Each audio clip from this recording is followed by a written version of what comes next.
Senyor diputat, a continuació, en nom del grup parlamentari del Partit Popular de Catalunya, té la paraula l'il·lustre senyor Santi Rodríguez.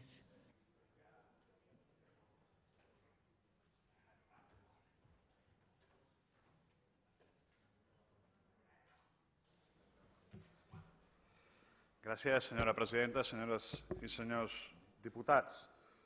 Deia el senyor Collboni en la presentació de la seva moció, fruit de la interpel·lació que va tenir lloc en el ple anterior, que era d'alguna manera la resposta a la crida que havia fet el govern que volien ser ajudats. I la resposta que dona el grup parlamentari socialista és la de dir, escolti'm, anem a fer una cimera.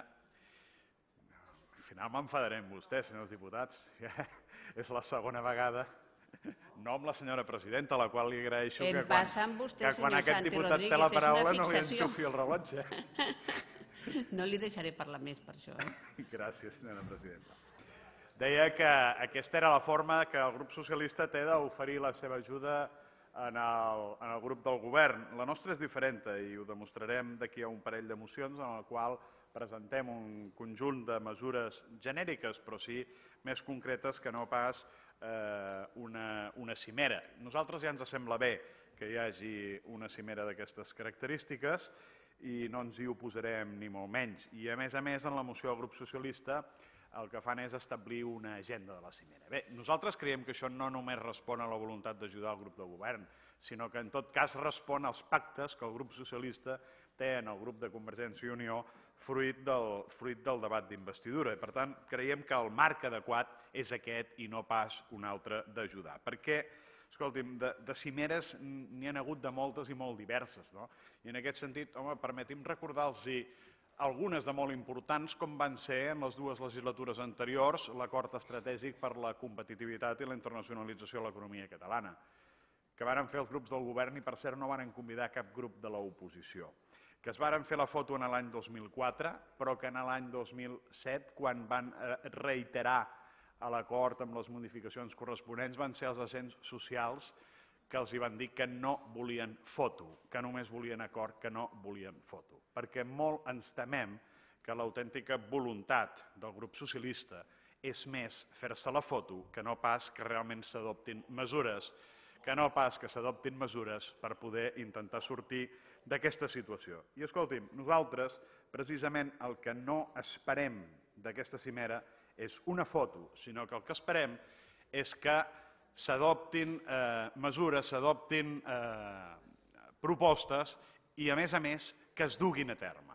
Perquè, precisament, si l'acord estratègic en les seves dues versions és necessari replantejar-lo continuadament, és perquè els dos governs anteriors van ser incapaços de complir amb la seva totalitat tots els compromisos que havien adquirit en aquell acord estratègic. Senyor Collboni, permeti'm, a més, que li doni una dada que crec que és important, perquè hem sentit tots els diputats com vostè ens ha vingut a donar consells. Suposo que el grup del govern, a la cambra, a la ciutadania, de com s'ha de fer la política industrial en aquest país. Doncs permeti'm que li recordi unes xifres molt cruentes. En l'any 2003, quan el tripartit va accedir per primera vegada al govern, la indústria participava del PIB català en un 22%. En l'any 2010, quan vostès han deixat el govern, la política industrial representa menys del 16% del PIB. És a dir, que mentre han durat els 7 anys de govern tripartit, la política industrial ha perdut un 25% del seu pes en l'economia catalana. Per tant, creiem que poques recomanacions i pocs consells pot donar el grup socialista en matèria de política industrial. El nostre grup ha presentat 3 esmenes en aquesta moció. Una que pretén que no succeeixi el que succeïa amb els anteriors governs, que s'adoptaven acords amb els agents socials i econòmics i després no en donaven compte en el Parlament de com evolucionaven aquests acords. Suposo que haurien de tenir vergonya que es pogués visualitzar que no s'anaven complint, i això és el que nosaltres volem, que es compleixin els compromisos als quals s'arriben. I a més els hem presentat una altra esmena perquè hi ha un punt en el qual ens demanen participar dels resultats de l'acord econòmic i social del Govern de l'Estat per afavorir polítiques socials i econòmiques.